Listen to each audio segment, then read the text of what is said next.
नवल रविकांत जी का एक बहुत खूबसूरत सा विचार है इस बारे में कि if you are confused the answer is no.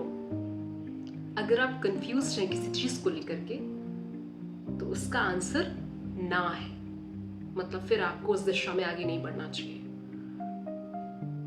ये बहुत सही है। मतलब मैं मेरे एक्सपीरियंस से शेयर करना चाहती हूँ कि कैसे अगर मैंने कन्फ्यूजन के बाद भी उस चीज़ को चुना तो उसका परिणाम होगा। ऐसा हमेशा ही होगा आपके साथ, हमेशा ही होगा। किसी जॉब या किसी नौकरी का जो आपको ऑफर मिलेगा, आप हमेशा उस चीज़ के लिए कंफ्यूज हो रहे, मैं हाँ बोलूँ या ना बोलूँ, क्योंकि ये चीज़ें बड़ी अजीब सी होती है। आपको खुद ही नहीं पता होता कि ये चीज़ आपके लिए हितकारी है या नहीं है, और आप जब उसे हाँ बोल दोगे, आप कंफ्यूज थे, खतरनाक कंफ्यूज, अपने 5 दिन लिए थे सोचने के लिए, लेकिन आपने हाँ बोल दिया ना, तो फिर आप उस काम को करके रियलाइज करोगे कि इसका आंसर ना था। Same goes with relationship also. जब हम कंफ्यूज होते हैं किसी रिलेशनशिप को लंबा चलाने के लिए या फिर किसी के साथ रहने के लिए, या फिर बड़ा बड़ा सा ले लेते हैं, चलो शादी तक पहुंच जाते हैं, तो आपको ऑलरेडी पता होता है कि इस इंसान से आपको बात करना चाहिए या नहीं करना चाहिए।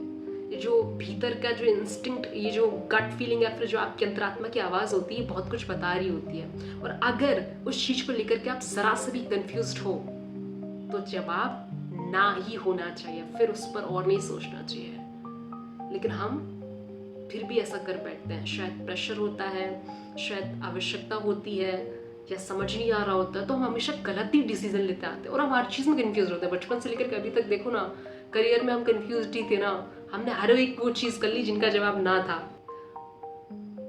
प्लस आगे भी जब हम रिश्तों के लिए, जब हम लड़कियों के लिए, अगेन जब लड़कियां किसी लड़के से बात करती हैं, तो पहले कॉन्वर्सेशन में या उसकी पहले मैसेज से ही, या फिर कुछ ना बोले, एक शब्द भी ना बोले, फिर भी आपको समझ आ जाता है कि नहीं, आपको पता होता है कि यहाँ ना है और यहाँ हाँ है, लेकिन आप फिर भी उसमें उलझते हो।